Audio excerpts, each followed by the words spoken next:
Amém, graça e paz. Eu gripei. Eu queria pedir uma água. Eu gripei, gente. Na terça-feira, comecei a gripar. E aí eu queria pedir ao irmão do som, se pudesse aumentar um pouquinho só meu microfone. E vou pedir a vocês um pouquinho de paciência, né? Espero que, em nome de Jesus, vai dar tudo certo. Né? Eu fiquei em dúvida, falo para a Diva para ver outra pessoa, não falo para ver. Mas disse, não, vou orar para estar melhor para sexta-feira. Não é? Porque eu sei que também fica complicado em cima da hora ver uma outra pessoa. E Deus já tinha ministrado alguma coisa para o meu coração que eu queria trazer para vocês. Não é? Mas, enfim, vai dar certo. Estamos aqui e vai dar certo em nome de Jesus. Eu estou muito feliz por estar aqui. É sempre um privilégio compartilhar da palavra de Deus, não é verdade? É sempre um privilégio, é sempre uma honra. É maravilhoso nós estarmos em igreja, irmanados. Não é? Quando eu venho aqui, eu me sinto realmente como se estivesse em casa. E aqui o Senhor ordena a sua bênção. É isso que ele fala, né? Quão bom e quão suave é que os irmãos estejam em união, porque ali o Senhor ordena a sua bênção. Não é? E quando nós entramos aqui, começamos a escutar os louvores, a gente sente a presença de Deus, sente que o Espírito Santo está aqui conosco. E Ele tem algo para ministrar ao nosso coração. Eu sou casada com Marcos há 39 anos. Agora, em janeiro, nós vamos completar 40 anos de casados. Temos 2 filhos, Rodrigo e a Bruna. O Rodrigo é casado com a Juliana. Temos 2 netinhos e a minha nora está grávida do terceiro, vai ser Pedro. Temos Matias, o amado Timóteo e agora vai ser Pedro. São 3 netos, 3 meninos, para a glória do Senhor. E Deus, Ele tem confiado a mim, a Marcos, o ministério do aconselhamento, o ministério de cura interior e libertação. Né? Pela misericórdia, pela graça de Deus, Ele tem nos abençoado com esse ministério. E eu creio que cada reunião das guerreiras, o Senhor falou de uma forma diferente, o Senhor trouxe uma palavra rema para o coração de vocês e creio que será assim também hoje. Vamos orar mais uma vez? Querido Deus, nós estamos aqui. Abrimos o nosso coração para ouvir a Tua voz, aquilo que Tu tens para as nossas vidas. Pedimos que o Teu Espírito Santo, Ele abra os nossos olhos espirituais, Ele abra o nosso entendimento espiritual, Senhor, e que possamos aprender, Senhor Deus, com a Tua palavra, tudo aquilo que Tu tens para as nossas vidas nesta noite, Senhor Deus.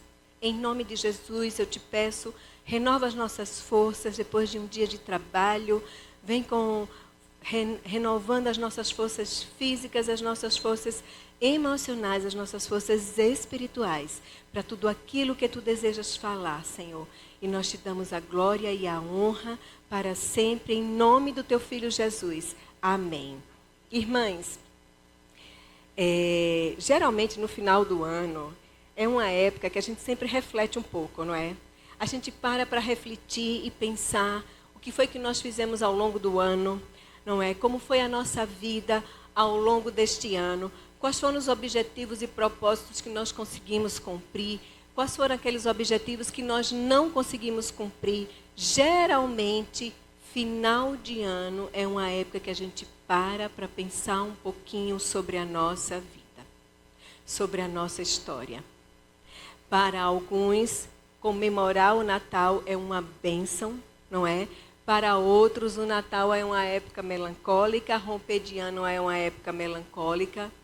Às vezes, alguns que perderam parentes, e aí sente muito a falta desse parente, não é? Mas, final do ano sempre é uma época onde a gente para e onde a gente pensa um pouco sobre a nossa história. E às vezes existem áreas da nossa vida que a gente consegue lidar bem com essas áreas. Existem outras áreas na nossa vida que, como são difíceis da gente conseguir transformar. E por que será que isso acontece? Por que será que, mesmo tendo uma experiência com Jesus Cristo, existem áreas da nossa vida que são tão desafiadoras? E era sobre isso que eu gostaria que nós pensássemos hoje. Sobre as áreas das nossas vidas que nós precisamos transformar, como lidar com determinadas emoções que às vezes são tão desafiadoras para a gente. E eu queria que a gente pensasse sobre isso. Se a gente fosse ter um tema essa noite, seria santificação que gera vida e vida em abundância.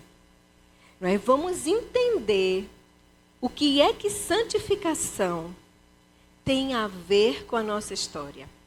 Como é que acontece essa santificação? Por que ela é importante para a nossa história?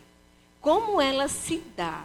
Não vamos poder aprofundar, não é? Vamos dar uma ideia do que seria isso. Não temos tempo hábil para aprofundar, mas em nome de Jesus, eu creio que hoje vocês vão sair com outro entendimento e outra revelação. No livro de Oséias, ele fala que o meu povo, ele é destruído por falta de conhecimento. Conhecimento de Deus, conhecimento da palavra de Deus, conhecimento dos princípios de Deus, conhecimento das promessas de Deus. Quanto mais conhecemos ao nosso Deus, mais nos tornamos um povo forte. Mais conseguimos vencer tudo aquilo que nós precisamos vencer na nossa vida.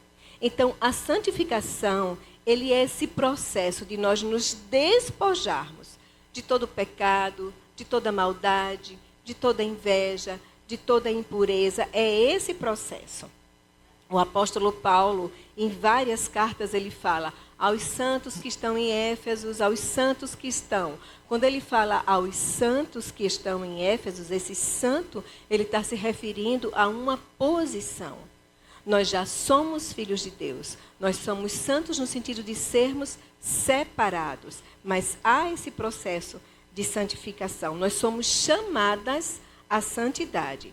1 Coríntios 1:2 fala assim: a igreja de Deus que está em Coríntios, aos santificados em Cristo, então aqueles que já passaram por uma experiência de novo nascimento e foram santificados, transformados, filhos de Deus, então aos santificados em Cristo, chamados para ser santos. Quando diz chamados para sermos santos, então esses chamados para sermos santos é o nosso processo de santificação. Chamados para sermos santos com todos os que em todo lugar invocam o nome do Senhor Jesus. 1 Pedro 1, 14 e 15 fala assim: como filhos da obediência, não vos amoldeis às paixões que tinhais anteriormente na vossa ignorância. Quando não tínhamos conhecimento de Deus, quando vivíamos segundo o curso desse mundo, na nossa ignorância. Pelo contrário, segundo aquele que é santo, que vos chamou, tornai-vos santos também vós mesmos em todo o vosso procedimento. Esse tornar-vos santos é uma atitude. Não vai ser o Senhor que vai nos tornar sozinhos, mas vai ser essa atitude e esse entendimento de nos engajarmos nesse processo de santificação. E ele fala: sede santos, porque eu sou santo. Em 1 Tessalonicenses 4, versículo 3 e 4, ele fala: pois esta é a vontade de Deus, a vossa santificação. Pois esta é a vontade de Deus, a vossa santificação. Que vos abstenhais da prostituição, que cada um de vós saibais possuir o próprio corpo em santidade e honra. Hebreus 12, 14, ele fala: segui a paz com todos e a santificação, sem a qual ninguém verá a Deus. Então, somos chamados a essa santificação, a nos despojarmos do velho homem. E para isso é importante a gente poder entender a nossa estrutura humana, né? Como o pecado, ele destruiu essa imagem e semelhança de Deus. Então, vamos abrir nossas Bíblias em 1 Tessalonicenses 5:23. É um texto bem conhecido. 1 Tessalonicenses 5:23.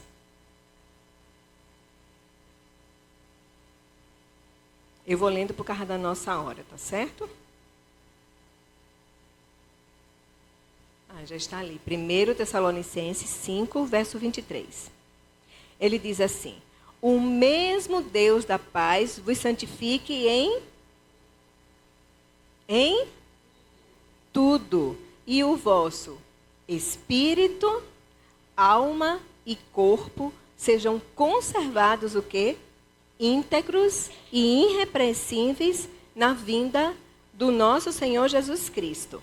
Né? Ele está falando de uma santificação na integridade do ser humano, no nosso espírito, na nossa alma e no nosso corpo. Nessas 3 dimensões do nosso ser. Já estamos vendo que se ele coloca espírito, alma e corpo, então espírito, alma e corpo são dimensões diferentes, são partes diferentes do nosso ser. Em Hebreus 4:12,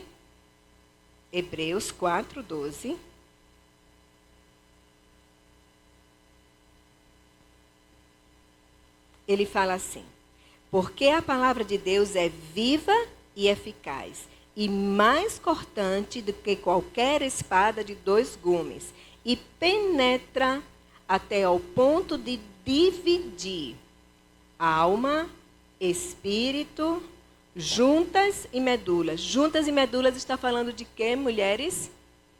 Corpo, não é? Outra vez, corpo. E ela é apta para discernir os pensamentos e os propósitos do coração. Ele está dizendo que esta palavra, ela vem na nossa vida e ela vai mostrar para nós aquilo que é nosso, aquilo que é pensamento meu, aquilo que é espiritual. Ela vai mostrar também para mim qual é o propósito do nosso coração.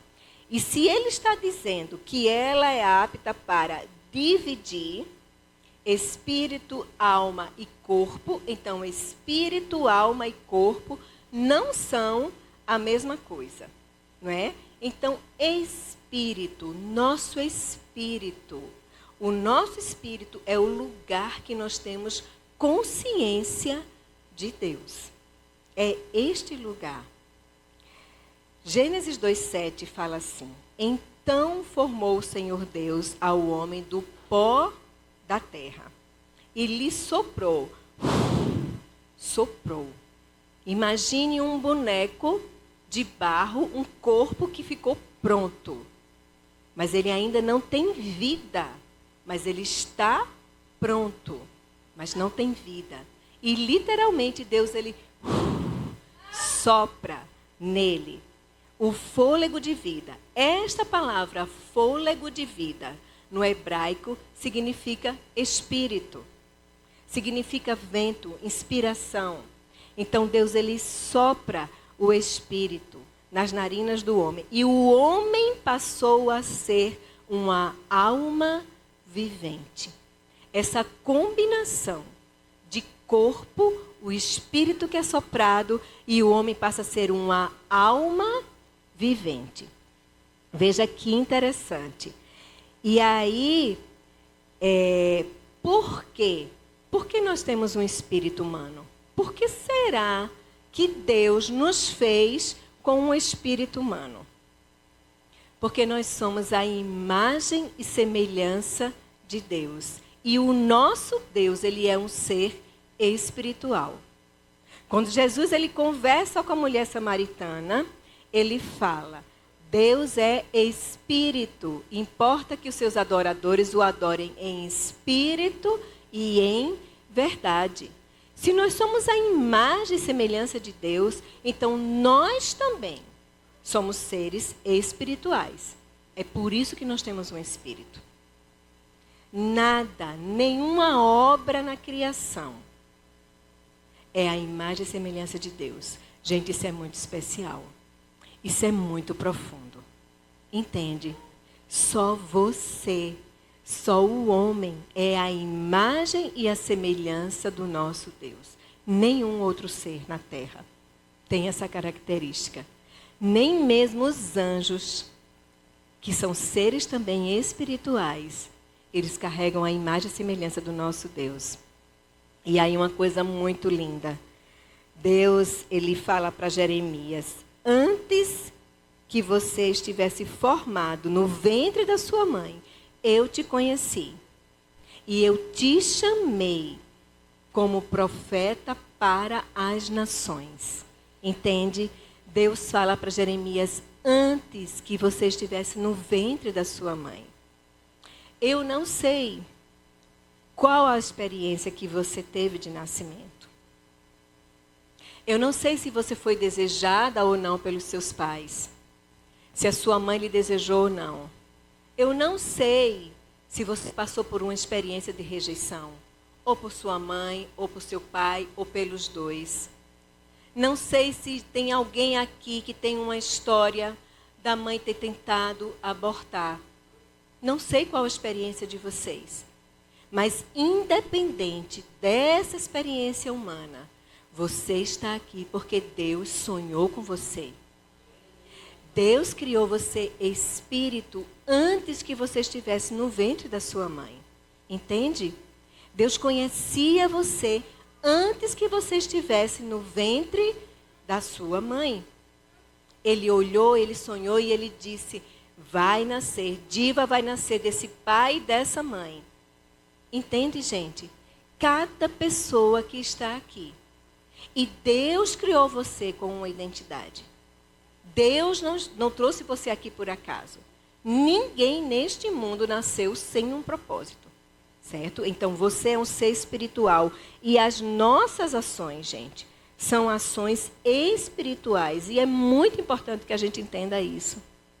Porque muitas vezes nós vamos vivendo aqui na Terra sem essa dimensão espiritual, entende? Mas tudo que nós fazemos aqui reflete no reino espiritual.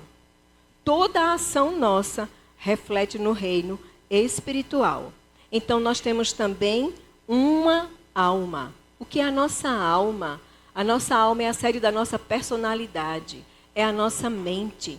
Na nossa alma nós vamos ter a nossa vontade, as nossas emoções e sentimentos, e nós vamos ter os nossos pensamentos, o nosso intelecto. É o que a gente aprende, é com a nossa alma que nós nos aprendemos, é com a nossa alma que nós nos relacionamos com o outro. Mas veja, é com o nosso espírito que nós compreendemos a Deus, que nós temos a dimensão de Deus. É com o nosso espírito recriado que nós entendemos a Deus. Por mais inteligente que seja uma pessoa, se ela ainda não teve uma experiência de novo nascimento, de se encontrar com Cristo, ela não vai conseguir compreender a Deus. Ela não vai ter discernimento espiritual. A palavra de Deus diz que as coisas espirituais só se discernem espiritualmente. Então ele fala que o homem natural não consegue compreender as coisas de Deus. Homem natural é aquela pessoa que não passou por uma experiência de novo nascimento. Vocês estão comigo? Está dando para entender? Então veja, a nossa alma, ela interfere no nosso corpo e o nosso corpo interfere na nossa alma. Então, se nós estamos tristes, nós vamos chorar. Se estamos alegres, vamos sorrir. Mas se o nosso corpo ele estiver muito cansado, ele vai também dar comandos para a nossa alma de que ele precisa descansar. E da mesma forma que o meu espírito também vai interferir no meu corpo e na minha alma. Isaías 26, 9 diz assim: com minha alma suspiro de noite por ti, e com o meu espírito dentro de mim eu te procuro diligentemente. Porque quando os teus juízos reinam na terra, os moradores do mundo aprendem justiça. Lucas 1, 46 e 47 fala assim: então disse Maria: a minha alma engrandece ao Senhor, e o meu espírito se alegra em Deus, o meu Salvador. Então veja, todas as vezes agora que você lê a palavra de Deus, preste atenção quando fala espírito, quando falar alma e quando falar corpo. E o nosso corpo, né? O nosso corpo é chamado nas Escrituras de casa, ou tabernáculo, onde o Espírito de Deus habita também. Onde habita o nosso espírito e que habita o Espírito de Deus. 2 Coríntios 5:1 fala assim: sabemos que, se a nossa casa terrestre deste tabernáculo se desfizer, temos da parte de Deus um edifício, casa não feitas por mãos, eterna em Deus. Veja que interessante. Se a nossa casa terrestre deste tabernáculo se desfizer, temos da parte de Deus um edifício, casas não feitas por mãos, eterna nos céus.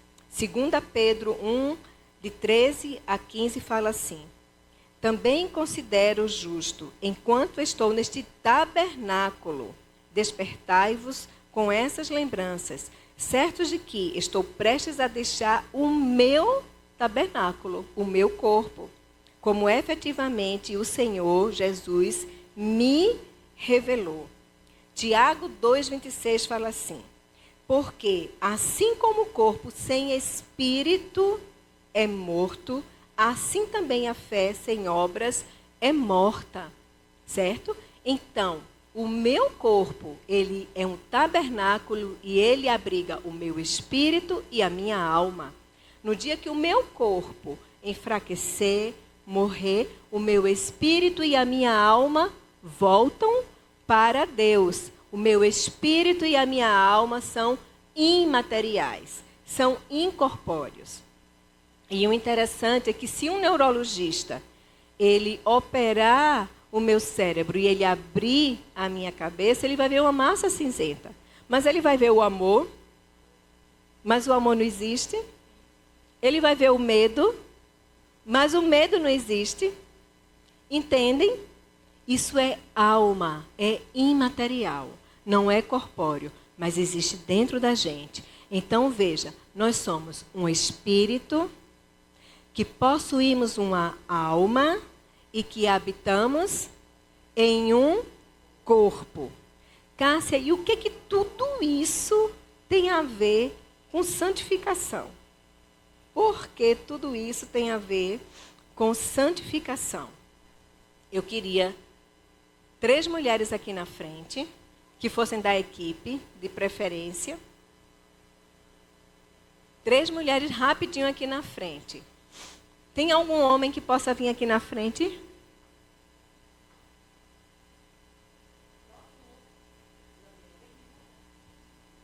Eu queria que subisse aqui. Rapidinho.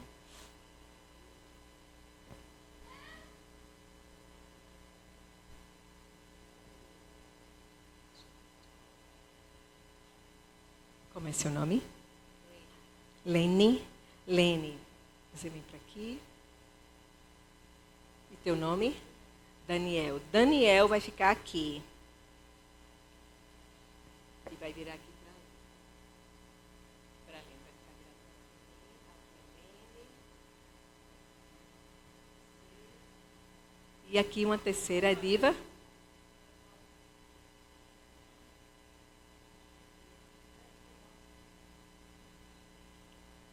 Gente, aqui nós temos Lene, espírito, alma e corpo. Aqui nós temos Daniel representando Deus, ok? Então, antes do pecado,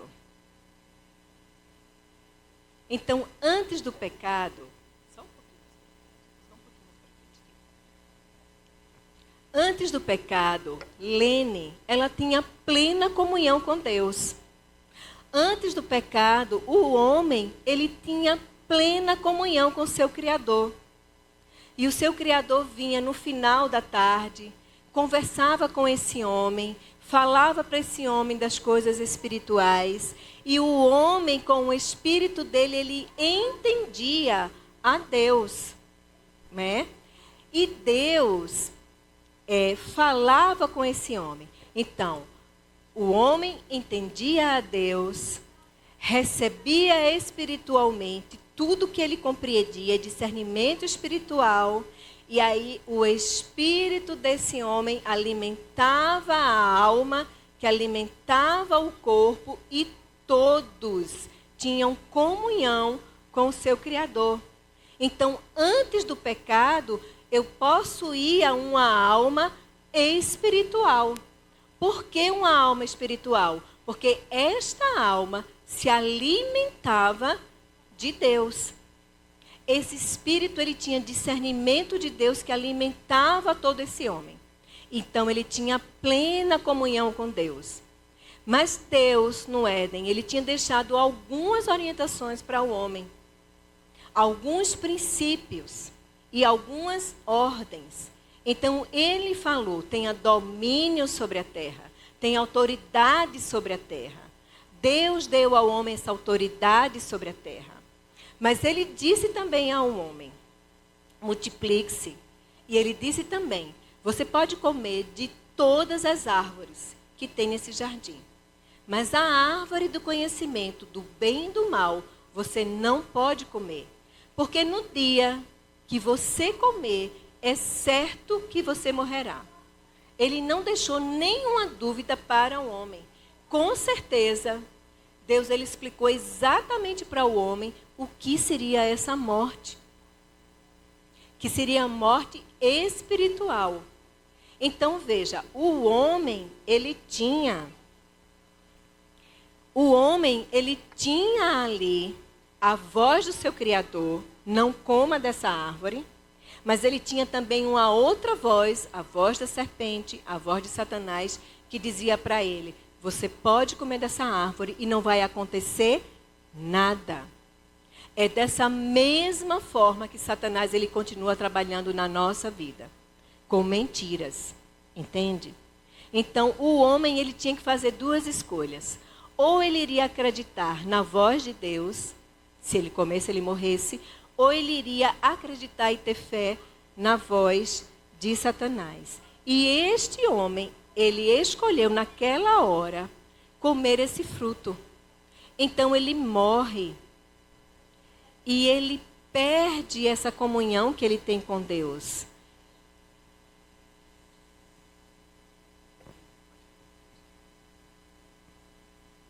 Esse homem agora, ele se rebela contra Deus. Ele perde essa comunhão com Deus. Ele não consegue entender mais as coisas de Deus. Entende? E foi nessa hora que a nossa emoção, a nossa alma, ela começou a sofrer. O nosso espírito, que antes tinha discernimento de Deus, ele morre espiritualmente, ele perde esse discernimento de Deus, ele não consegue compreender mais a Deus, ao Criador dele, ele perde essa comunhão. E esta alma, que antes se alimentava de Deus, ela vai começar a se alimentar de outras coisas. Que em Gálatas 5 fala que o homem ele passa a se alimentar das obras da carne. Vai começar a se alimentar do mundo. Então, esta alma, que antes era uma alma espiritual, porque se alimentava de Deus, ela passa a ser uma alma carnal, porque ela começa a se alimentar das coisas do mundo e do próprio pecado. e da própria concupiscência que está no coração de cada homem. Então veja, uma das piores marcas do pecado na nossa vida é o egoísmo. Adão, ele tinha sido feito para proteger esse lar, para proteger Eva, não é verdade? E aí quando Deus ele chega para Adão e pergunta: onde você está? Onde você está, Adão? E ele fala que ele teve medo, que ele teve vergonha. E Deus pergunta: por que você teve vergonha? Porque eu estava nu. E ele pergunta: mas quem foi que fez você saber que você estava nu? E aí veja a resposta de Adão: a mulher que tu me deste. Veja, a mulher que ele precisava proteger, ele coloca de frente, como um escudo humano. A culpa então é sua, Deus e da mulher. Adão, ele não chegou e disse bem assim: Senhor, me perdoe. Eu pequei contra ti. Eu não protegi o meu lar da forma como eu precisava proteger. Eu não protegi a minha esposa da forma como eu precisava proteger. Eu me deixei ser liderado pela minha esposa. Ele não faz isso. Ele age de uma forma egoísta com Eva. Mas quando Deus se dirige a Eva e pergunta a Eva o que foi que houve, a serpente me enganou. Eva não teve uma atitude diferente de Adão. Ela teve a mesma atitude egoísta de Adão. Ela não assumiu a sua culpa, a sua responsabilidade, a sua escolha. Ela disse: foi a serpente que me enganou. E a palavra de Eva precisava ter sido: Senhor, me perdoe. Eu pequei contra ti. Eu liderei o meu lar. Eu não me coloquei na mesma missão do meu esposo, mas eu liderei o meu lar. E ela não toma essa posição. Gente, para pensar se na nossa vida, muitas vezes nós não estamos agindo da mesma forma. Quando somos confrontados com a palavra do Senhor, ou até mesmo quando somos confrontados por um líder ou por um pastor, se às vezes a nossa tendência não é mais, em vez de assumirmos o nosso erro. E veja, a partir desse egoísmo, começaram a surgir as contendas e as brigas. Entende? A nossa emoção, que era uma emoção sadia, começou agora a ser uma emoção contaminada pelo pecado. Surgiram medos, angústias, invejas, impureza, entende? Foi aqui, nessa hora, que a nossa emoção começou a ser contaminada. Mas veja, Deus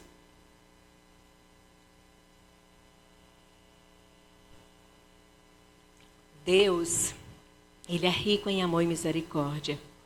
E quando Deus ele nos criou, Ele nunca criou a gente para que a gente vivesse separado dEle. E Deus ele tinha um propósito de nos resgatar.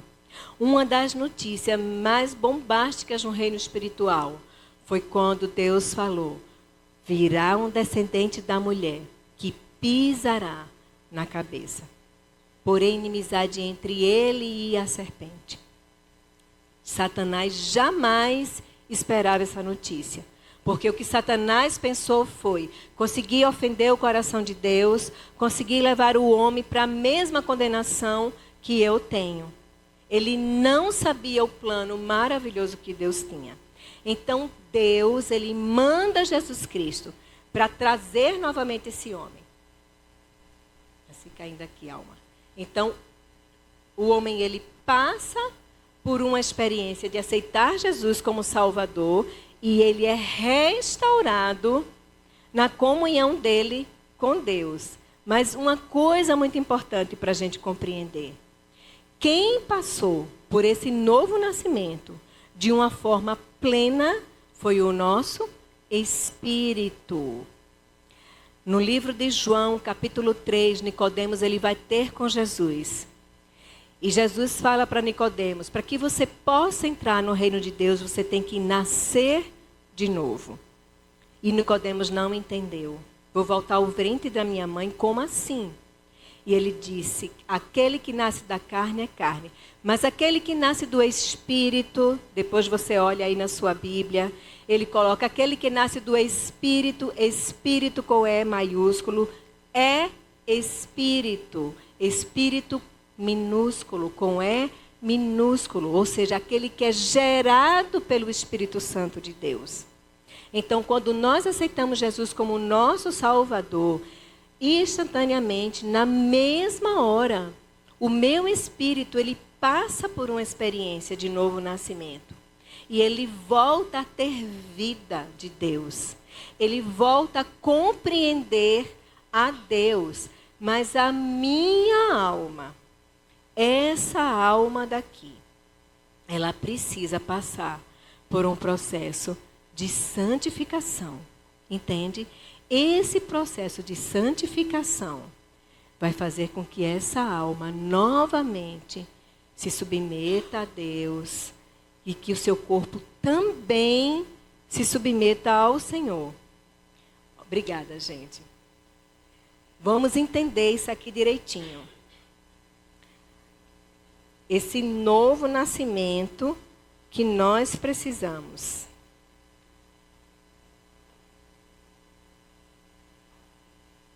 Então, salvação é um ato, mas santificação é esse processo. Entende?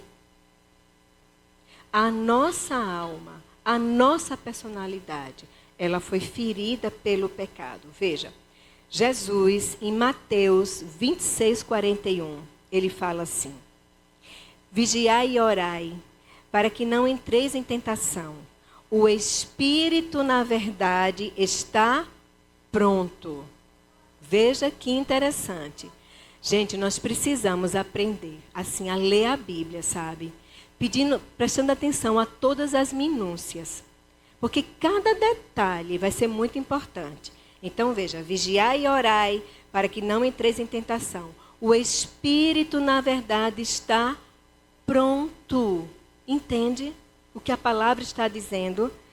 Mas a carne é fraca. Carne é alma e corpo juntos. É fraca.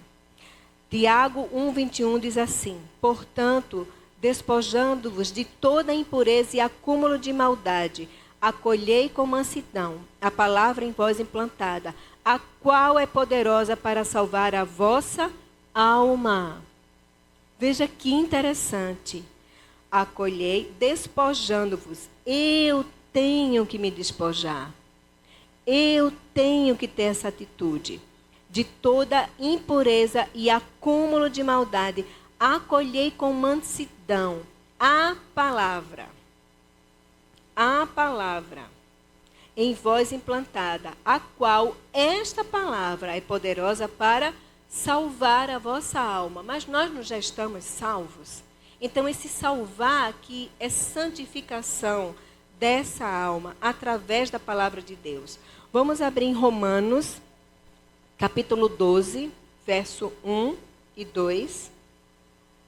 Romanos, capítulo 12, verso 1 e 2. Vocês estão comigo, gente? Está dando para entender? Romanos 12.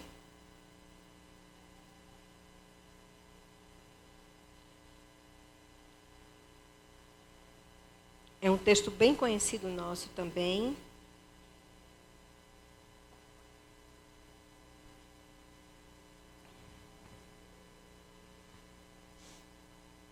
Ele fala assim, Paulo fala assim: rogo-vos, pois, irmãos, pela misericórdia de Deus, que apresentei o vosso corpo. Ele não está falando apresente o seu espírito. Ele está dizendo apresente o seu corpo por um sacrifício vivo. Sacrifício é tudo aquilo que eu faço morrer. Como um sacrifício vivo, santo e agradável a Deus, que é o vosso culto racional, o culto da mente, corpo e alma, corpo e mente sendo apresentados a Deus como um sacrifício vivo, que é o meu culto racional. E quando eu faço isso, através disso, e não vos conformeis com este século, mas transformai-vos pela renovação da vossa mente.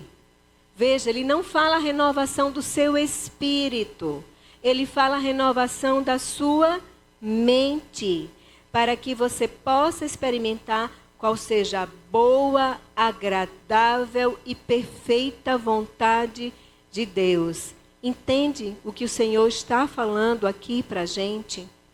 O meu espírito, ele está pronto. O meu espírito tem discernimento espiritual, mas a minha alma, as minhas emoções, ela precisa ser renovada e transformada através da palavra de Deus. Essa palavra, ela vai trazer a verdade a respeito de quem nós somos.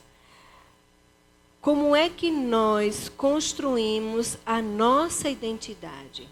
Como é que alguém constrói uma identidade feminina e uma identidade masculina?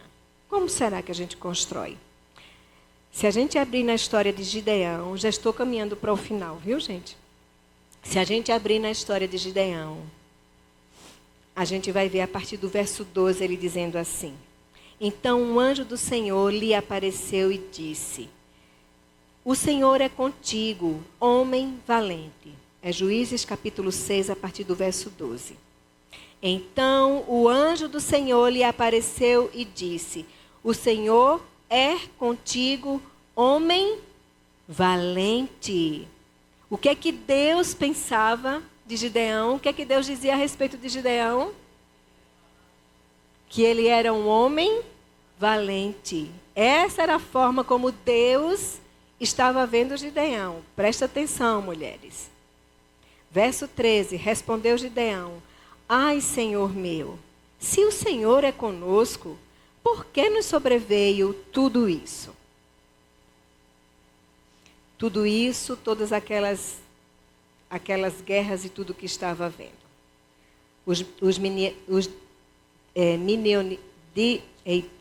Midianitas estavam roubando eles, roubavam o trigo, roubavam. Verso 14.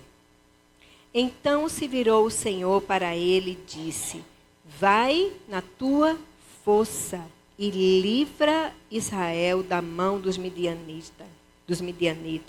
Porventura, não te enviei eu?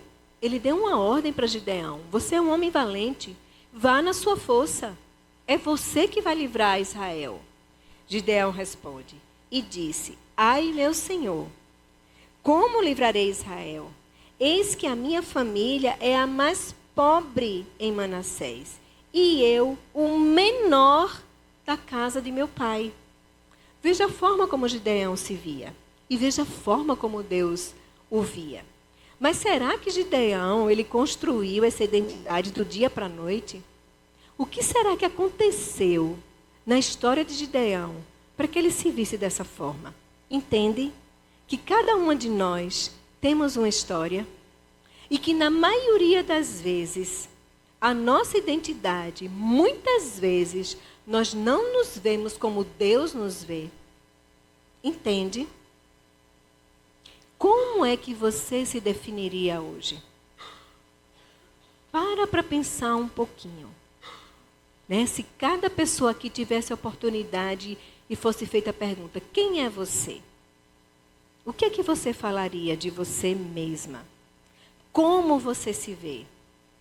Será que nós estamos nos vendo exatamente da forma como Deus nos vê? Entende?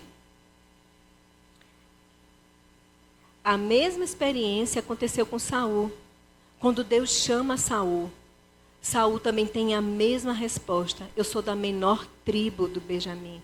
E eu sou o menor da casa do meu pai, e a minha família é a menor. O que aconteceu com ele ao longo da vida dele? Gente, nós construímos a nossa história, nós construímos a nossa identidade a partir principalmente das experiências que nós temos na nossa casa, com o nosso pai e com a nossa mãe. Lar é o lugar onde se forma o nosso coração.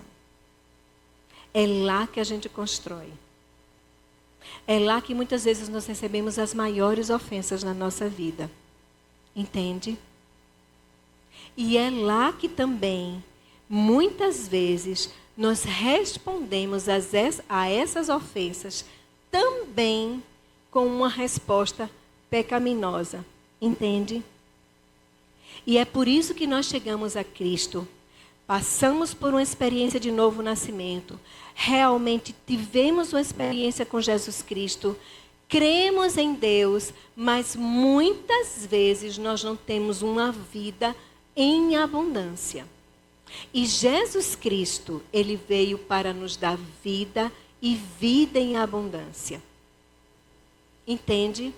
É por isso que a nossa alma, ela precisa de santificação. Ela precisa de restauração. Porque às vezes nós temos muitas feridas na nossa alma. Entende? Muitas feridas na nossa alma. E por isso que muitas vezes nós temos tanta dificuldade em outros relacionamentos. Entende? Muitas vezes nós estamos tão feridos na nossa alma que somos pessoas cheias de mimimis. Somos pessoas que não podemos receber nenhuma crítica. Entende? Porque já recebemos isso como um sinal de rejeição. Então precisamos do toque do Espírito Santo na nossa história. Então, quando nós pensamos em cura interior, não é você voltar ao seu passado, mas é você trazer a sua história para a frente e enfrentar a sua história. Entende? Poder ver aonde na sua alma ainda há áreas e feridas para serem restauradas. Entende? Precisamos ter essa coragem de enfrentar a nossa história e trazermos essa história para frente. Ana e Penina, duas mulheres que tinham o mesmo marido. Ana era infeliz porque não tinha filhos, mas ela tinha o amor do marido dela. Mas ela não tinha filhos. E aí Penina rivalizava com Ana. Porque Penina tinha filhos, mas Penina não era amada. Talvez a situação de Penina fosse mais difícil do que a situação de Ana. Todas as vezes que Eucana subia para o sacrifício, Eucana dava porção dupla a Ana. A Bíblia diz que é porque ele amava ela. Então imagina Penina, aquela outra esposa, vendo o ex do marido dela. Como isso devia ser penoso para a vida dela. Mas cada uma carregava a sua ferida. E muitas vezes na nossa vida, nós somos assim. Não vemos as bênçãos que nós temos. E só olhamos para o lado negativo do que nós não temos. Enquanto Deus, Ele sempre está nos abençoando. Nós somos muito abençoadas o tempo inteiro. Mas as nossas feridas muitas vezes impedem que nós possamos ver as bênçãos. Entende? E eu quero motivar você a repensar na sua vida e a olhar para a sua vida.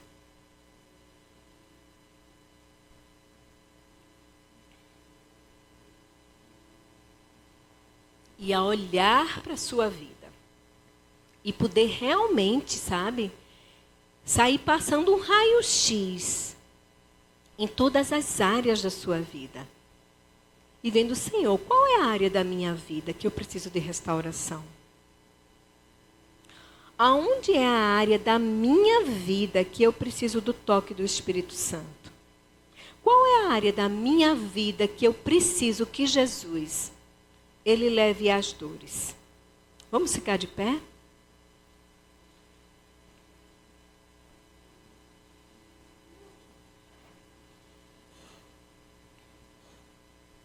O que é que eu preciso fazer para ter cura interior?